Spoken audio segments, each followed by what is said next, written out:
Assalamualaikum warahmatullahi wabarakatuh. Selamat pagi anak-anak. Hari ini kita melanjutkan pembelajaran tema. Kita belajar muatan IPA di subtema 3. Sebelum mulai pembelajaran, mari kita awali dengan membaca basmalah. Bismillahirrohmanirrohim. Semoga pembelajaran hari ini dapat berjalan dengan lancar. Amin. Kita akan belajar tentang sumber energi alternatif. Energi alternatif atau energi terbarukan adalah energi pengganti yang berasal dari alam. Selama ini, manusia itu memiliki ketergantungan terhadap sumber energi tak terbarukan, yaitu contohnya adalah bahan bakar minyak.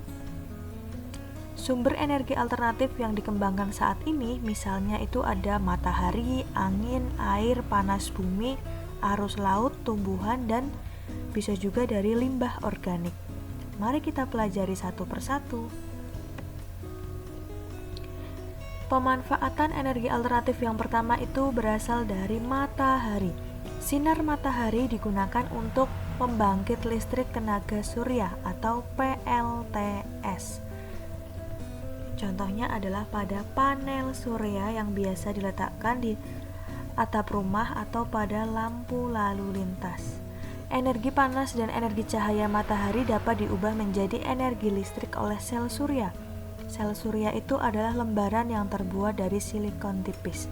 Energi matahari tersebut ditangkap oleh sel surya dan bisa mengubah menjadi energi listrik. Yang kedua, energi alternatif dari aliran air. Aliran air dapat digunakan untuk pembangkit listrik tenaga air atau PLTA. Air yang mengalir deras menghasilkan energi gerak. Energi gerak dari air yang mengalir deras dapat dimanfaatkan untuk pembangkit listrik. Oleh karena itu, dibuatlah bendungan air di tempat yang tinggi.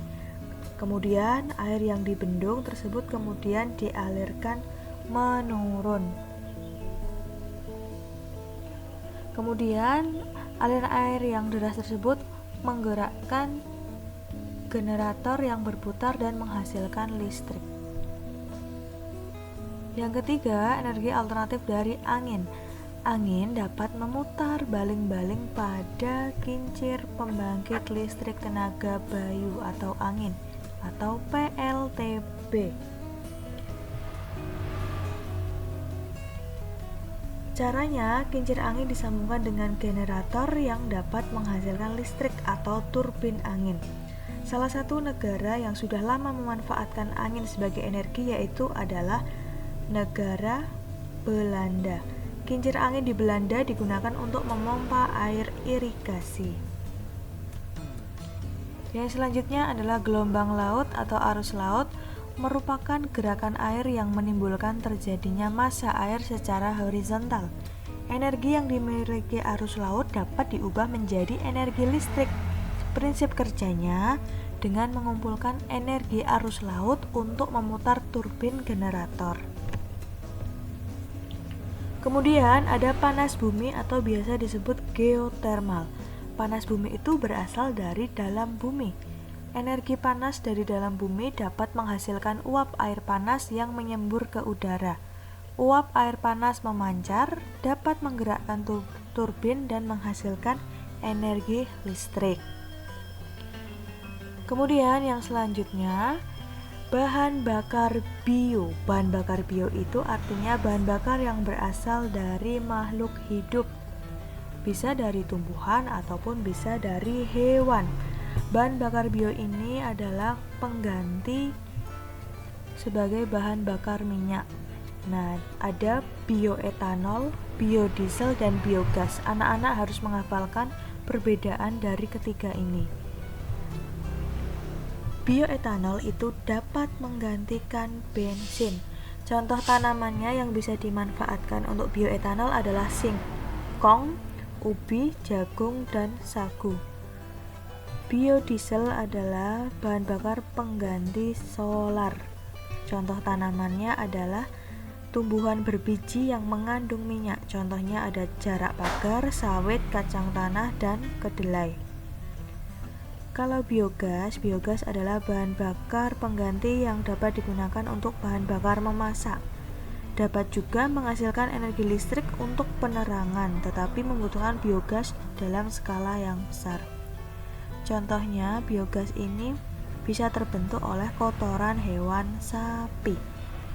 Oke anak-anak, bisa dibedakan ya untuk bioetanol, biodiesel, dan biogas beserta contoh makhluk hidupnya atau tanaman dan hewan. Nah, di sini ada proses pembentukan biogas. Yang pertama, kotoran ternak dihasilkan kemudian mengalami pembusukan dan menghasilkan gas metana. Kemudian gas metana digunakan untuk pembakaran. Uap panas dari pembakaran digunakan untuk memutar turbin generator listrik atau bahan bakar dan bisa menghasilkan energi untuk menghidupkan bahan bakar untuk memasak ataupun menghasilkan energi listrik. Energi alternatif ramah lingkungan yang lain yaitu bisa dari kentang. Kentang merupakan umbi batang yang dapat dimakan sekaligus menjadi energi alternatif. Kentang dapat menjadi energi alternatif pengganti baterai. Adapun cara-caranya yaitu siapkan kentang, lampu LED 1 buah, kabel, penjepit buaya, lempeng tembaga, dan lempeng seng. Langkah kegiatannya bisa dibaca di sini. Kurang lebih nanti contoh baterai alami dari kentang bentuknya seperti ini. Terdapat lempengan seng, lempengan tembaga, kemudian ada kabel, penjepit buaya, dan juga lampu LED. Nah, silahkan pelajari kembali materi IPA ada di LKS dan buku paket.